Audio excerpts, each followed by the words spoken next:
बिस्मिल्लाहिर्रहमानिर्रहीम अस्सलाम वालेकुम। हकीकत टीवी साइंस एंड हेल्थ में खुश आमदीद। सूरत हाल ये पैदा हुई है कि इस वक्त इंटरनेशनल सतह पर खलबली मची है, और खलबली मची है पाकिस्तान की वजह से।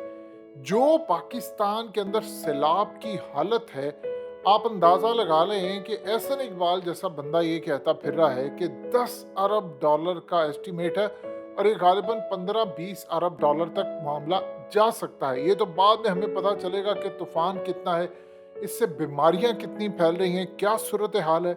लेकिन इंटरनेशनल सतह पर एक बहुत बड़ी वार्निंग जारी है। हमारे मीडिया में तो मामला डिफरेंट चल रहा है।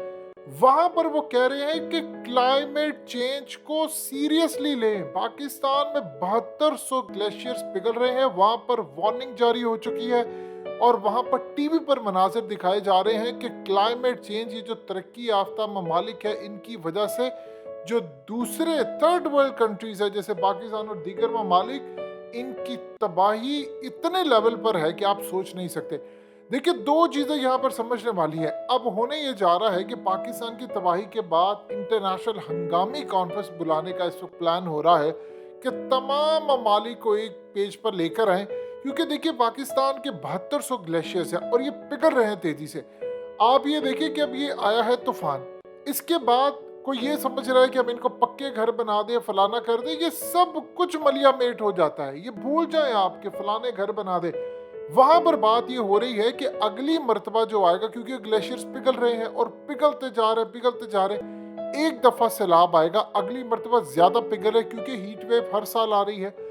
अब इससे प्रॉब्लम ये हो रही है कि फसलें, ये तमाम की तमाम वो जो चीजें हैं वो खत्म हो रही है। अब आपको यहाँ पर समझ आ रही है कि वो इकोनॉमिस्ट मैगजीन ने क्यों कहा था कि वो जो खोशे होते हैं उसके अंदर खोपड़ियां क्यों, गंदम के खोशों में क्यों खोपड़ियां बनी हुई थी। वो क्लियरली बता रहे थे कि ये आने वाला है। अब आप ये देखिए कि इकोनॉमिस्ट मैगजीन की पेशन गोई कैसे दुरुस्त हो रही है कि आप खोपड़ियों का मतलब इस बात को समझ लें। खोपड़ियों का मतलब ये है कि खुराक नहीं होगी, लोग तबाह होंगे, लोगों की मौत होगी, बर्बादी होगी, और वो होने जा रहा है। अब आप ये देखिए कि एक तरफ ये पेशन गोई पूरी हो गई और मजीद कहत पड़ा है पाकिस्तान के अंदर। आप ये देखिए कि सब्जियों के रेट आसमान पर चले गए, और ये आप ज़हन में रखिएगा, मिनिमम कम अज कम खुराक का जो बहरान है वो पाकिस्तान में इतनी जल्दी हल नहीं होने वाला। देखिए, देहात तो आपके सारे तबाह हो गए, अब आप सब्जियों को भी तरसेंगे। एक तरफ पेशन गोइयां पूरी हो रही है, दूसरी जानिब इंटरनेशनल मीडिया हिलकर रह गया। वो कह रहे हैं कि फौरी तौर पर इसका सदेबाप करें कि अगर न्यूक्लियर हामिल का एक मुल्क इस तरह बर्बाद हो सकता है तो बाकी क्यों नहीं हो सकते। और देखिए, दूसरी जानिब मौसम को कंट्रोल किया जा रहा है। पूरी दुनिया के अंदर तबाही बड़ी प्लानिंग से आ रही है और लाई भी जा रही है, और क्लाइमेट चेंज और हीट वेव, ये पूरी तरह मौसम की गड़बड़ की जा रही है। लेकिन यहाँ पर जो सबसे ज़्यादा खतरनाक सूरत हाल है, जिस पर इंटरनेशनल सतह पर कहा जा रहा है कि अगर हमने ना रोका तो पाकिस्तान के बाद अगला नंबर हमारा आने वाला है, हम बर्बाद होने जा रहे हैं। अगर हमने ना रोका तो तबाही हमारे दरवाजे पर दस्तक दे रही है, कोई चीज़ नहीं बचाएगी। देखिए, दो चीज़ें हैं। आप ये देखें कि इंटरनेशनल सतह पर एक और भी चीज़ कंसीडर की जा रही है कि पाकिस्तान में मैन मेड क्राइसिस है। मैन मेड किस तरह? देखिए, एक तो समझ आती है कि ग्लेशियर्स हमारे पास बहुत ज़्यादा है, इसमें तो कोई दो राय नहीं। लेकिन एक और चीज़ भी इसमें सामने आ रही है कि आपके मुल्क में कोई ड्रेन सिस्टम नहीं है, इलीगल आपने चीज़ें बनाकर रखी हैं, सब कुछ है। भारत के अंदर भी लगभग ऐसी बारिश हुई थी, तो क्या भारत के अंदर आपने देखा कि वहाँ पर कुछ हुआ? उन्होंने डैम बनाए थे, पानी स्टोर कर लिया। इस वक्त उनकी कैपेसिटी है 74%, उन्होंने स्टोर कर लिया हुआ है। यानी अगर 26% मजीद बारिश हो जाती है तो वो उसको भी स्टोर कर लेंगे। आप ही के मुल्क का पानी चोरी करके उन्होंने स्टोर कर लिया। अब वो जब चाहे पानी छोड़ दे, जब वो फुल हो जाते हैं तो वो रिलीज कर देते हैं। आपने कहाँ पर रिलीज करना है? वो तो हमारे यहाँ पर रिलीज कर देते हैं, दरियाओं में बहा देते हैं, और पाकिस्तान आता है और यहाँ पर ओवरफुल हम देख लेते हैं, और उसके बाद तबाही आती है। अब दुनिया के अंदर साइंटिस्ट ये कह रहे हैं कि एक साइड को रखें और इस साइड को देखें कि अगर ये यहाँ पर हो सकता है तो हमें अब क्या करना है। अब वो कह रहे हैं कि पूरी दुनिया इस पोजीशन में आ रही है कि दुनिया में कहर पड़ने जा रहा है, पूरी दुनिया तबाही के दहाने पर इस वक्त पहुंच चुकी है। अगर हमने एक्ट ना किया तो हमारा बचना कुछ नहीं है। और इस सूरत हाल में अगर जो बड़े ममालिक हैं, खास तौर पर वो जिम्मेदार है।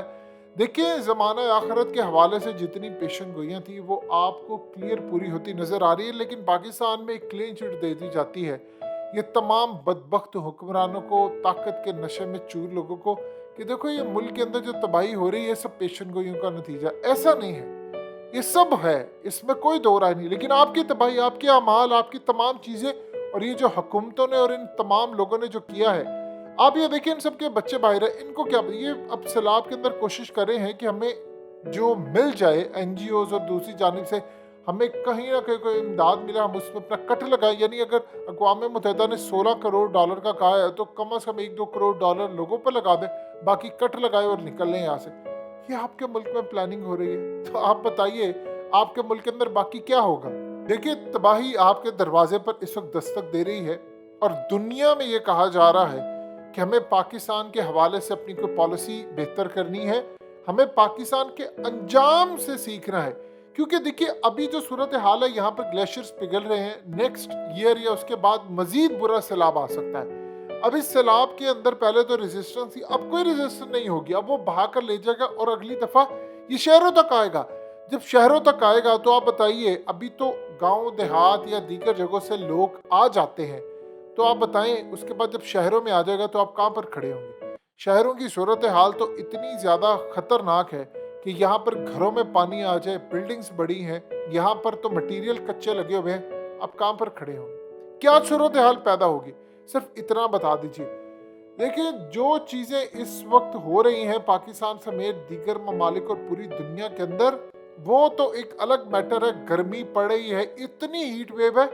देखिए आप ज़माना आखिरत में जी रहे हैं और इसमें एक चीज़ आपको नज़र आएगी कि हीट वेव पाकिस्तान के अंदर पड़ी तो आपका फल जो था वो इतनी जल्दी पक गया अर्ली स्टेज के ऊपर। जैसे आप ये देखिए कि एक बच्चा 9 महीने अगर नॉर्मल डिलीवरी होती है तो 9 महीने के बाद अगर नॉर्मल डिलीवरी से आता है तो स्ट्रेस से होकर गुजरता है।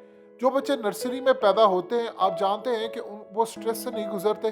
जब वो स्ट्रेस से नहीं गुजरते तो उनके कई प्रॉब्लम्स, कई मामलात उनके ख़राब हो जाते हैं।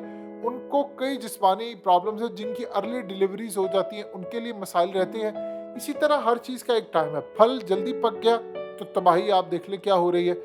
इसके बाद एक और सूरत हाल आपके सामने आ रही है। इसी तरह आप हीट वेव को देख ले, अगले साल मजीद हीट वेव होगी। आपका जो फल है इस दफ़ा जायका नहीं था, एक्सपोर्ट प्रॉपर नहीं हो पाई। तो साइंटिस्ट इस बात से कह रहे हैं कि पाकिस्तान के अंजाम से डरे हैं। ये जो होने जा रहा है यहाँ पर, इसको देखे किसी ना किसी तरह हमने मैनेज करना है। लेकिन दुनिया के अंदर लड़ाई इतनी करवा दी गई है, चाहे वो यूक्रेन रशिया के मामले पर, कि दुनिया एक पेज पर आ ही नहीं सकती। चाइना ताइवान को लड़ाया जा रहा है, दुनिया दो हिस्सों में तकसीम है। कुछ कहते हैं जी हम उसके साथ है, कुछ कहते हैं उसके साथ है। लेकिन एक बात आप अच्छी तरह समझ लीजिए, तबाही इस वक्त पूरी दुनिया के अंदर होने जा रही है और हमने अगर इससे सबक ना सीखा तो हम बुरी तरह बर्बाद हो जाएंगे। आने वाले वक्त में एक बात आप अच्छी तरह समझ लीजिए कि पाकिस्तान जिस जानिब जा रहा है, हालात जिस जानिब इस वक्त मुड़ रहे हैं, ये तबाही है और इसको अब रोकना नामुमकिन है। हकीकत टीवी साइंस एंड हेल्थ की इस वीडियो के नीचे कमेंट ज़रूर कीजिए, अपनी राय का इजहार ज़रूर करें और इस वीडियो को हर जगह शेयर करते हुए चैनल को सब्सक्राइब ज़रूर करें।